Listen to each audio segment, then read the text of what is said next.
नमस्कार मित्रों, आज हम राजस्थान विश्वविद्यालय के बीए भाग प्रथम के सेकंड पेपर भारतीय समाज और महाराजा गंगा सिंह विश्वविद्यालय के सेकंड ईयर के सेकंड पर्चे भारतीय समाज की समस्याओं के संदर्भ में भारतीय समाज में जो महिलाएं हैं उनके प्रति जो हिंसा हो रही है उसकी चर्चा कर रहे हैं। मैंने मेरे पिछले वीडियो में आपसे महिलाओं के प्रति की जा रही प्रमुख हिंसाओं के विषय में आपसे विस्तार से चर्चा की और उसमें मैंने आपसे बलात्कार के विषय में, रैप पे एक सोशोलॉजिकल एस्पेक्ट आपके सामने रखा। आज हम बात करेंगे उसी संदर्भ में एक जुड़ी हुई और एक महत्वपूर्ण घटना, दहेज, जो कि समाज पे बहुत बड़ा कलंक है। ये बेसिकली क्या है, इससे समाज का ताना बाना किस तरीके से प्रभावित होता है, आज हम यह जानने की कोशिश करेंगे। भारत में दहेज एक गंभीर समस्या बनी हुई है। दहेज के अभाव में भारत में हजारों स्त्रियों के प्रति वर्ष जलाया जाता है। उन्हें सास, ससुर, देवर, जेठ, पति, ससुराल पक्ष वालों के द्वारा कई प्रकार की यातनाएं दी जाती है। उन्हें भूखा रखा जाता है, अपने पीहर वालों से पैसे मांगने के लिए तंग किया जाता है और उन्हें यहाँ तक आत्महत्या करने एवं घर छोड़ने के लिए मजबूर कर दिया जाता है, जिससे कि पति दूसरी शादी कर दहेज जुटा सके। यद्यपि 1961 में भारत सरकार ने दहेज निरोधक अधिनियम बना दिया। इसके बाद में सन 1985 में इसमें और अमेंडमेंट किए, फिर बाद में इसमें 2000 के आसपास फिर और बदलाव किए गए हैं। इस अधिनियम के अंतर्गत दहेज लेना व देना दोनों ही अपराध माना गया है, किंतु वास्तविक स्थिति यह है कि दहेज समाज में कैंसर की तरह बढ़ता ही जा रहा है और दहेज संबंधी मुकदमों की संख्या नगण्य है। देश में प्रतिवर्ष लगभग 5000 हत्याएं दहेज के कारण होती है।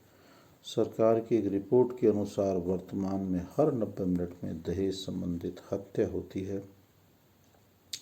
यह हत्याएं एक दिन में 16 और एक वर्ष में लगभग 6000 होती है।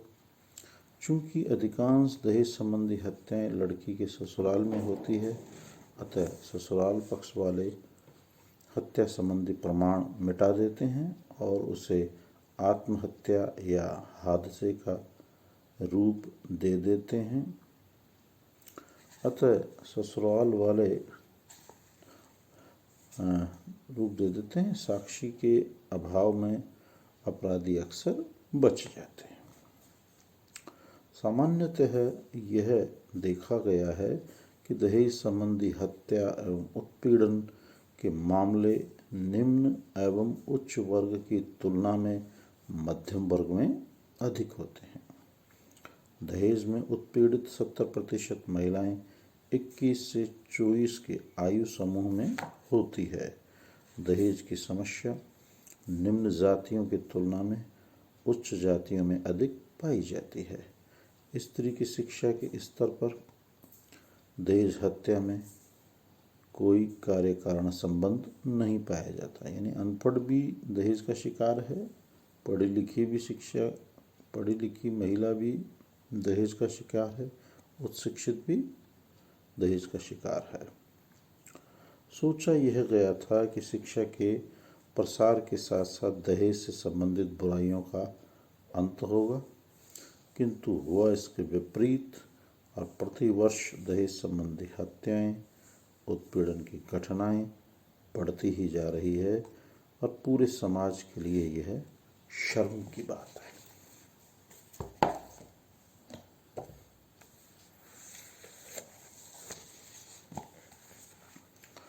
अगर निष्कर्ष रूप में एक समाजशास्त्र के विद्यार्थी के नाते हम बात करें कि इस समस्या का क्या अर्थ है, क्या कारण है, क्या निदान है, तो हम कह सकते हैं कि भारत जैसे तथाकथित विकासशील देश में अभी भी 40% से अधिक लोग गरीबी रेखा के नीचे रहते हैं। कल्पना करें कि यह परिवार दहेज की व्यवस्था भ्रष्ट तरीकों को अपनाकर ही कर सकता है। इनके लिए नैतिक और अनैतिक का कोई अर्थ नहीं होता, बल्कि दहेज की व्यवस्था या प्रबंधन न कर पाने पर एक तरफ सामूहिक रूप से परिवार के सदस्य आत्महत्या करते हैं, दूसरी तरफ उम्र दराज लड़कियां अनैतिक कार्यों में लिप्त हो जाती है। समाज में अनैतिक कार्यों में जहां वृद्धि होती है, वहीं यौन बाजार भी धंधे का कारण बन जाता है। यौन अनैतिकता में फंसी लड़की अंदर ही अंदर ग्लानि महसूस करती है और ऐसे परिवार को समाज में किसी भी प्रकार का सम्मान नहीं मिलता। वास्तव में दहेज एक समस्या ही नहीं, बल्कि इसके साथ जुड़ी हुई असंख्य समस्याएं हैं। तरह तरह के सामाजिक रिश्ते, तरह तरह के तनाव, कहीं ऊंची दरों पर लड़की की बिक्री। वैश्वीकरण के बाजार में दहेज एक मंडी या मॉल की वस्तु बना दी है। जिसके पास जितनी अधिक क्रय शक्ति है, वह उतना अच्छा वर और वर का परिवार प्राप्त कर लेता है। इसलिए दहेज का व्यवसायीकरण हो गया है। यह निसंदेह पुरुष प्रधान समाज की देन है। इन्होंने ही इसे जन्म दिया है और इन्हीं की जिम्मेदारी है कि दहेज जैसी कुप्रथा को समाप्त करे। यह पुरुष समाज पे कलंक है। ऐसी ही और भी बहुत महत्वपूर्ण घटनाएं हैं, विकृतियां हैं, समाज पे कलंक हैं, जिनमें स्त्री को पीटना, घरेलू हिंसा, विधवा स्त्रियों के प्रति हिंसा, वेश्यावृत्ति, कन्या भ्रूण हत्या, स्त्रियों के साथ, बच्चियों के साथ, महिलाओं के साथ छेड़छाड़, ये बहुत सी समाज में ऐसी विकृतियां हैं जो सीधे सीधे या यूँ कहें प्रत्यक्ष अप्रत्यक्ष रूप से महिला या बच्चियों के प्रति हिंसा का एक कारण है, हिंसा का एक स्वरूप है और ये समाज पे बहुत बड़ा कलंक है। यद्यपि सरकारें इस दिशा में सदैव से प्रयत्नशील रही है, संवेदनशील रही है, कानून के द्वारा, अन्य विधानों के द्वारा इन नकारात्मक प्रवृत्तियों, विपथगामी प्रवृत्तियों को रोकने के लिए दंड विधान बनाए जाते रहे हैं। समय समय पर इनमें संशोधन होता रहा है, लेकिन चूंकि अपराधी बहुत ज़्यादा शातिर है, घर में ही छुपा हुआ है, समाज में ही छुपा हुआ है, वो कोई ना कोई रास्ता निकाल लेता है और सदियों से शोषित होती आ रही है स्त्री, महिला, कन्या, बच्चियां। इसके लिए समाज की मानसिकता, पुरुष की मानसिकता, बराबरी का दर्जा, पुरुष के अंदर कहीं न कहीं एक संवेदनशीलता, समाज में संवेदनशीलता का होना बहुत ज़रूरी है। तभी हम एक स्वस्थ निरोगी समाज की स्थापना कर पाएंगे। अगर मैं अब आपसे महिला के विरुद्ध जो की जा रही हिंसा के कारणों की चर्चा करूं, तो क्रमवार पहला हो सकता है पुरुष प्रधान समाज।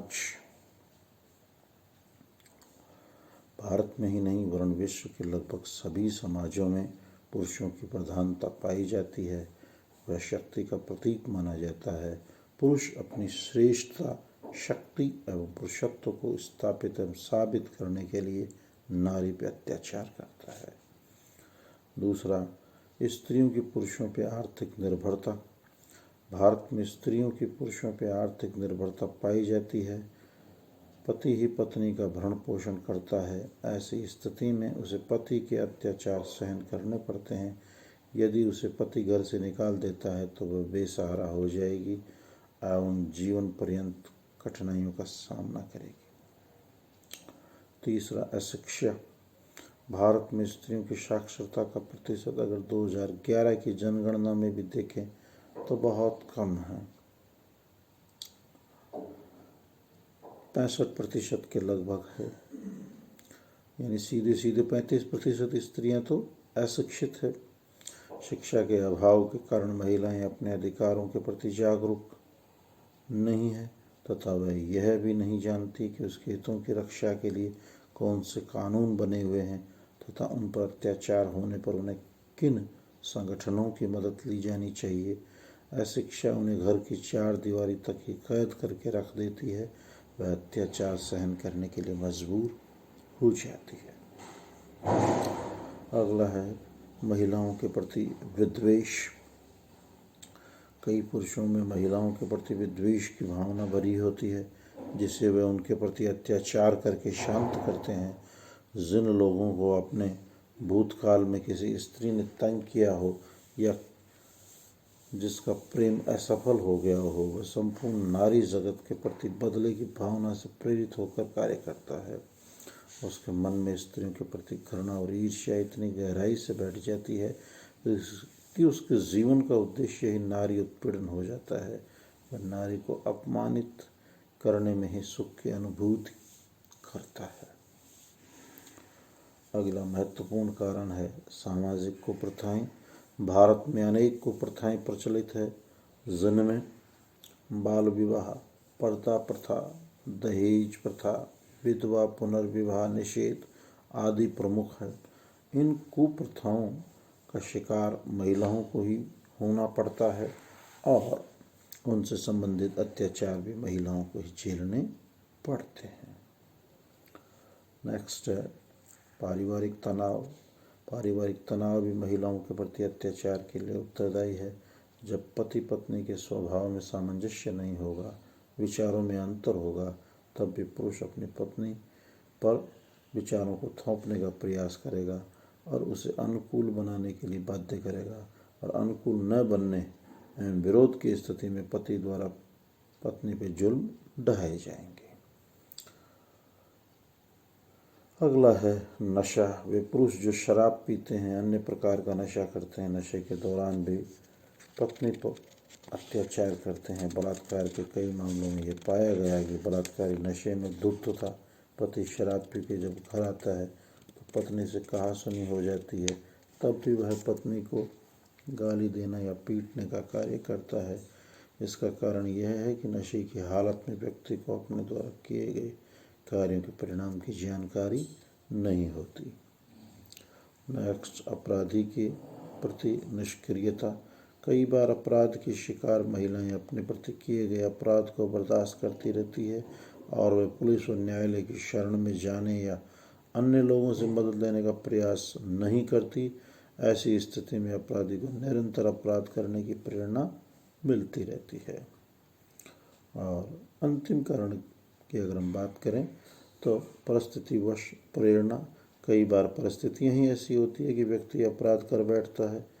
उदाहरण के लिए अंधेरी रात में कोई स्त्री अकेली वीरान स्थान से गुजर रही हो तो वहां उपस्थित व्यक्ति बलात्कार के लिए प्रेरित हो जाता है।